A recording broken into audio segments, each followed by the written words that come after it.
이제 우리가 서울윤총에서 만날 국가공인 친일파는 이제 마지막 2명만 남았어요. 7명 중에 5명을 제가 23번째 현충원 투어를 진행하면서 7명을 이렇게 한 번에 만난 건 처음인 것 같아요.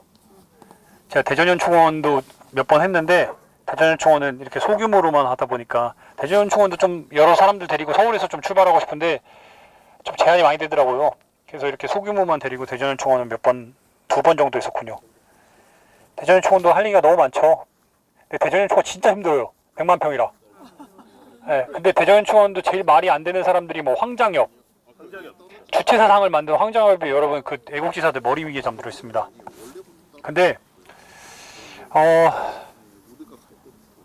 김원웅 회장이 돌아가셨잖아요. 돌아가셨는데 이제 광복 회장이 돌아가셨는데 김원웅 회장이 생전에 매년 1월 1일이면은 당신이 이제 광복 회장 했을 때나 아니면 국회의원 할 때 항상 이렇게 현충원에 와가지고 1월 2일 날 여기서 이제 친일파들 무덤을 이렇게 살펴보고 갔어요. 그 양반이. 제가 그 양반이 그렇게 뭐 여러 뭐 정권 바뀌고 나서 여러 뭐 한복 뭐 하여튼 뭐 사적으로 돈 썼다 해서 이렇게 갔는데 제가 왜 생각이 드냐면은 그 양반이 항상 와가지고 여기서 했던 얘기 중에 하나가 뭐냐면은 요거를 해결하지 못하고 떠난 거를 되게 아쉬워했던 기억이 나요. 왜냐면은 여기 지금 6기가 있잖아요. 6기 장군님이요. 여기가 진짜 지금 나무 때문에 이렇지 여기가 여러분 진짜 명당이에요. 진짜 말도 안 되는 명당이에요. 왜 말도 안 되는 명당이면은 진짜 완전 한강 산 그 밑에 애국지사 여러분 지금 우리 발 밑에 있는 게 다 여러분 뭔지 아세요? 진짜 발 밑에 있는 게 다 애국지사 묘역이에요. 진짜 발 밑에 있는 게 그 머리 위에 국가공인 친일파 신태영과 이용준이 잠들어 있는데 우리 방금 전에 만난 신원균의 아버지예요. 히라야마 가스토시 아버지 히라야마 호에이 이 신태영이에요. 여러분 신태영과 이용준을 제가 왜 싫어하냐면은 개인적으로 이 사람들이 싫어한 게 아니라 이 사람들이 저지른 우리 현대사에서 이 두 사람이 저지른 과오가 너무너무 과해요. 왜냐면은 신태영 히라야마 호에이는 여러분 히라야마 호에이와 나가야마 가스토시 이 두 사람 이용준과 신태영이 여러분 일본 군인으로 몇 년을 있었는지 아세요? 우리 친구 13살 우리가 일제강점기 몇 년을 겪었어요? 36년이죠. 그건 알아야 돼요. 1910년부터 45년에 해방을 맞이했거든요. 만으로 35년이에요. 그러면 여러분 이용준과 이 신태영이 일본 군인으로 몇 년을 생활했을 것 같으세요? 좀 더 쓰세요. 많이. 더 쓰세요. 처음부터 끝까지? 40년은 아니죠, 여러분. 만으로 35년 기준으로 여러분 잡았을 때 만으로 몇 년을 했을 것 같아요? 우리가 일제에 나라 뺏긴 게 만으로 35년을 잡았으면은 만으로 두 사람 다 34년을 복무를 했어요. 여러분 이 두 사람의 이름이 제가 신태영과 이응준이라고 얘기했지만 일제강점기에 여러분 두 사람의 이름은 히라야마 호에이와 나가야마 가스토시로 살았어요. 그럼 이름도 여기다 써야 되지 않을까요? 그리고 여러분 일본 군인으로 34년을 살았으니 물론 일본 육사를 포함한 겁니다. 임관한해는 1914년이에요. 근데 1911년에 일본 육사에 둘 다 들어갔기 때문에 저는 그때부터 따집니다. 1914년부터 따지면 물론 31년을 했어요. 근데 일본 육사 기간이 4년이 있어야 되기 때문에 3년이 있어야 되기 때문에 오케이 좋아요. 다 좋은데 여러분 제가 이 두 사람이 왜 그러냐면은 일제 군인으로 34년을 복무를 했으니 34년 동안 무슨 짓을 벌였겠어요? 시베리아 간섭전쟁부터 해가지고 1920년대 만주에서 일어났던 각종 탄압에 이름을 올렸던 두 사람이에요. 다 좋아. 다 좋은데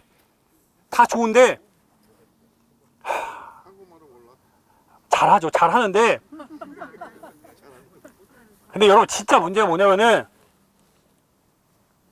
1930년대 이제 중일전쟁이 30년대 후반에 37년에 발발하고 나서 우리나라 총동원령이 이제 벌어지기 시작하면서 40년대 태평양 전쟁이면서 총동원령이 벌어지면서 각종 물자를 다 뺀단 말이에요. 그 당시에 여러분 우리의 청년들과 소녀들을 각종 전선으로 보낼 때 그 시발점이 됐던 곳이 서울역이 아니에요. 여러분 어디예요? 용산역이에요. 그 용산역에 사령관을 했던 사람이 누구냐? 신태영과 이용준이에요. 순서대로. 그러니까 북쪽으로 의주를 거쳐서 만주를 보낼 때 그 시발점 북쪽으로 보낼 때 거기 사령관을 했던 사람이 두 사람이에요. 그리고 동남아로 보낼 때 그 시발점을 했던 용산역에 사령관을 했던 두 사람이야. 그래 이것도 좋아요.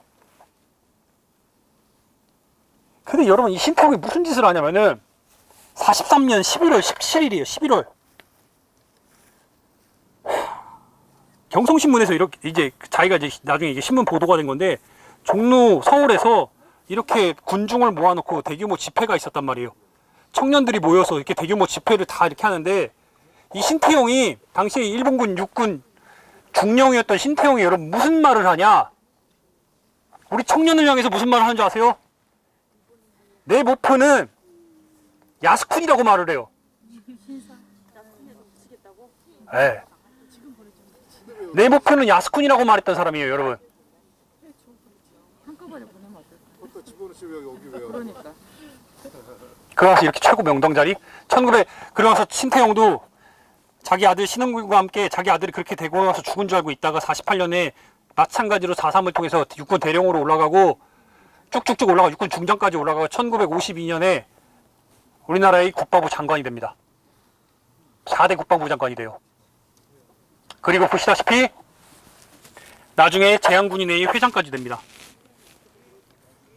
신태용의 여러분 문제는 뭐냐면은 개화의 선구자로서 호국의 간성이라고 적혀 있어요. 여러분 호국의 간성, 나라를 지키는 간성, 방패의 별이에요. 나라를 지키는 방패 중에 방패를 으뜸 방패라는 거예요. 히라야마 호에이가 여러분 이런 기록을 남기고 있어요. 일제에 34년을 복무했던 히라야마 호에이가 내 목표는 야스쿠니 신사라고 말했던 히라야마 호에이가 죽어서 애국지사의 머리 위에 잠들어 있어요. 이용준 잠깐 볼까요? 여러분 이용준 한번 와보실래요? 일로 와보세요.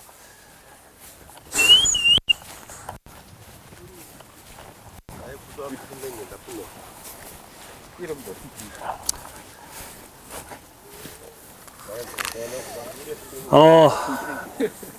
이용준. 여러분 그 이용준은 괜찮습니다. 고맙습니다. 이용준은 히라야마 호에이와 더불어 가야마 나케토시라는 이름으로 살았던 사람이에요. 근데 제가 항상 말씀드렸죠. 똑똑해야 친일파 된다고. 이용준도 고민했어요. 이용준의 여러분 일본 육사 동기가 여러분 누군지 아세요? 나중에 한국광복군의 여러분 사령관이 되는 누구예요? 지청천입니다. 이 밑에 잠들어 있어요. 친구입니다. 같이 일본군 육사가 1911년에 같이 일본 육사가 돼서 1919년에 3.1혁명이 벌어졌을 때 갈림길에서 여기서 김경천 장군 들어보셨어요, 여러분? 김경천 장군이 당시에 김경천, 지청천 그리고 이용준이 3.1혁명이 일어나니까 어떻게 됐어요? 만주로 올라가서 독립군이 되겠다고 결심을 하고 같이 출발을 해요. 근데 이용준 여러분 어떻게 했어요? 중간에 포기하고 안 올라가요. 그리고 누구보다 일제에 부역해서 삽니다. 지청천은 그 사이에 여러분 어떻게 했어요? 만주군이 돼서 만주에 올라가가지고 한국광복군이 신궁학교에 여러분 교관이 되고 나중에 한국광복군의 사령관이 되는 겁니다. 그리고 발밑에 잠들어 있어요. 이용준의 발밑에. 이용준 또한 여러분 야스쿠니 신사에 잠든다 그랬죠? 이용준 또한 대중전설에서 매일신부에 기록이 남았습니다. 대놓고 얘기를 해요. 뭐라고? 고갱이란 말이 있어요. 여러분 고갱. 고갱이 여러분 무슨 말이에요? 손과 발이에요. 우리 청년들을 모아놓고 천황폐하를 위해 손과 발이 되라 그래요. 전선에 나가서. 이런 사람이 여러분 묘비에 여러분 뭐라고 적혀 있어요? 군의 아버지라고 적혀 있어요. 34년을 복무를 했는데 이용준은 신태용에 비해 언어적 감각이 뛰어났는지 영어를 잘했나 봐요. 미군정에서 45년에 미군정이 들어서고 나서 미군정에 우리나라 군사 고분 역할이 됩니다. 그리고 이용준이 진짜 잘못한 게 뭐냐면은 신태용은 더 직접적으로 일본에 부역을 했다면 이용준은 우리나라에서 여러분 가장 문제가 뭐냐면 군사 영어학교예요. 미군이 자기들에게 유리하고 이용할 만한 친일파들을 쓰기 위해서 영어를 어쨌든 익혀야 되니까 군사 영어학교를 만들어서 여기에 군인들을 여러분 자연스럽게 연착륙시키기 해요. 이 군사 영어학교를 만들 때 기대한 역할을 한 게 바로 이용준이에요. 이용준이 추천한 사람들이 대부분 군사 영어학교에 들어갔어요. 그게 누구예요? 최병더, 정일권, 그리고 누구예요? 김백일, 백선엽 다 군사 영어학교 출신이에요. 근데 군사 영어학교를 뽑는데 군사 영어학교 만들어질 때 뽑는데 여러분 110명이 뽑혀요. 110명을 이용준이 직접적인 선발을 하는 겁니다. 근데 이용준이 여러분 110명을 뽑는데 그 중에 여러분 108명이 일본 육사, 일본 관동군 출신이에요. 그러면 2명은 어디 출신일까요? 광복군 출신입니다. 여러분, 이용준이 48년에 우리나라 남한 단독정부가 만들어지고 나서 어떻게 돼요? 이용준이 왜 군의 아버지라고 적힌지 아세요?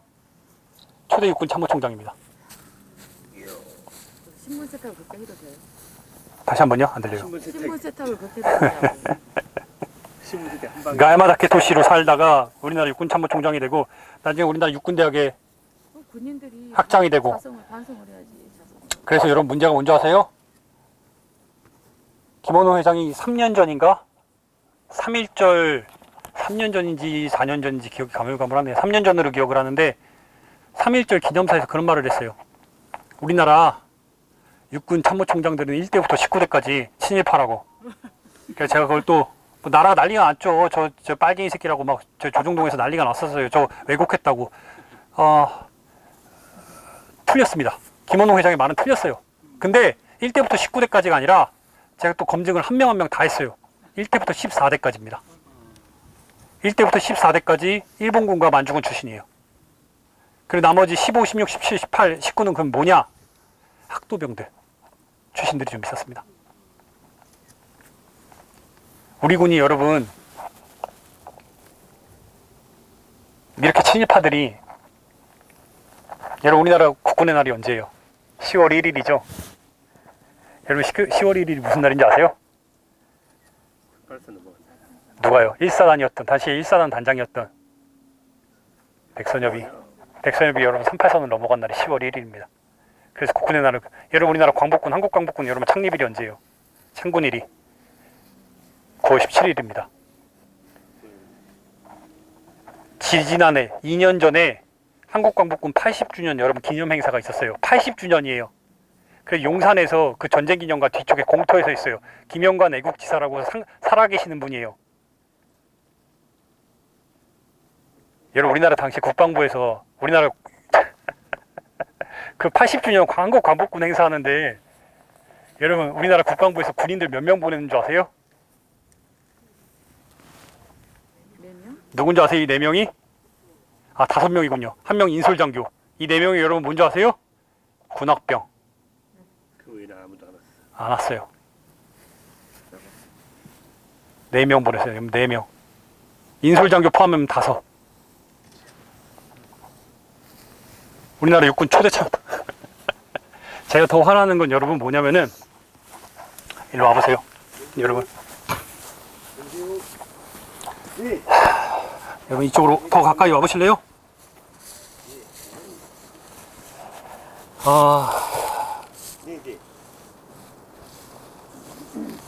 여러분 좀 위험하니까 내려오지 마시고 여러분 여기가 애국지사들 묘역이에요. 의열단이랑 우리나라 애국지사들 묘역이 여기에요 진짜. 그리고 여기 지금 좌측에 이 지금 한 30m 거리에 저 아래에 있는 여기 지금 여기 이렇게 저기 뭐예요 지붕 같은 거 보이세요? 여러분 저게 뭔지 아세요? 무후선열재단이에요. 무후선열재단. 후손이 없는 선열들의 재단이에요. 여러분 의열단 지사들 유관순 그리고 뭐 우리 만날 뭐 김익상 홍범도 다 의열단 지사들 북으로 납북된 사람들 다 여기에 이름 위패만 석자에만 올려놨어요. 여기다가. 근데 후손이 없어가지고 나라에 지키다가 목숨 걸고 하다가 여러분 죽은 사람들이 저기 잠들어 있는데 애국지사들 여기 잠들어 있고 여러분 지금 무슨 짓이에요? 이게 지금 무슨 짓이에요? 일본 군인으로서 34년을 복무했던 가야마다 케토시와 히라야마 호에 야스쿠니 신사에 가겠다 그러고 일본 천황폐하를 위해 손가발이 되겠다고 육군참모총장 4대 국방부 장관이 저 머리 위에 있는데 이게 무슨 짓이냐고요. 그래서 옮기라고 했더니 여러분 하는 얘기가 뭐예요? 법이 없대. 법을 만들라고 했더니 여러분 국민통합으로 눈에 이거 얘기했더니 여러분 제신태영 후손이 제가 이거를 지금 몇 년째 얘기를 하고 있거든요. 2020년 10월 10일 날 아직도 기억나요. 제가 기사를 이제서 이 사람들이 7명에 12명에 11명이죠 당시에는 11명의 특집 기사를 광복절을 맞이해가지고 회사랑 얘기를 해서 이 11명이 어떻게 살았는지를 다 추적을 했어요. 그리고 이걸 지도로 만들어가지고 여러분 기사를 다 썼어요. 다 썼더니 신태용의 후손이 2020년 10월 10일 날 저한테 메일을 보내왔어요. 이 빨갱이 새끼야 그만 좀 하라고. 미국에 살고 있는 신태용 후손인데 나한테 그만하라고 하면서 뭐라고 쓴 줄 아세요 여러분? 지금 우리나라가 살고 있는 게 당시에 여러분 우리가 힘이 없어서 나라를 빼앗겼는데 이대로 가면 공산화된 나라를 일본에 부역하고 일본이 혜택을 줘가지고 선진화됐고 그 혜택 속에서 지금 우리가 자유민주주의 국가에 살고 있는 거는 이들 덕분이라고. 네가 그렇게 친일파라고 외치는 이들 덕분에 우리가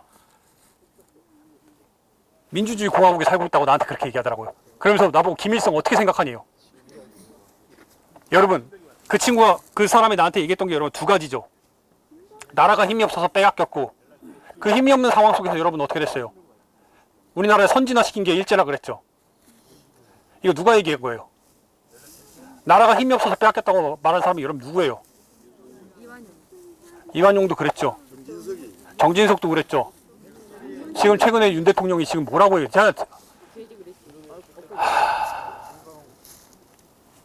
여러분, 그 당시에 나라를 힘이 없어서 빼앗긴 거? 그래요. 그럴 수 있어요. 그래요. 근데 나라가 힘이 없어서 빼앗겼는데 그 빼앗긴 나라를 다시 세운 게 누구예요? 지금 우리가 민주공화국에 살고 있는 이유가 뭐예요? 이 사람들 때문이야. 이 사람들, 이 밑에서 이렇게 나라 지킨 사람들 때문이야. 그랬는데 이게 여러분 말이 돼요? 더 황망한 거 보여드릴까요? 여러분 일로 올라. 여러분 여기 이쪽으로 올라오세요. 조심스럽게 올라오세요. 예, 미끄럽습니다. 이쪽으로 올라오세요. 이쪽으로 이렇게.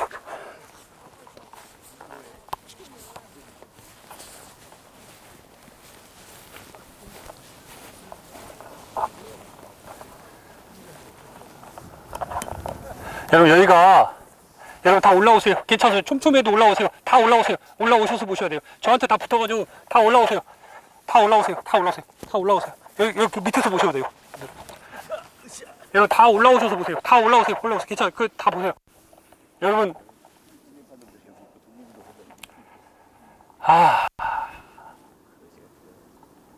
여러분 여기가 임정요인 묘역인데 저 제일 윗단이 우리나라의 그 대통령급들이에요. 그러니까 국무령, 예, 우리나라 2대 대통령 이승만이 1925년에 제가 이승만 얘기를 왜 하냐면은 또 이승만 얘기 잠깐 아까 애들이 이걸 못했구나.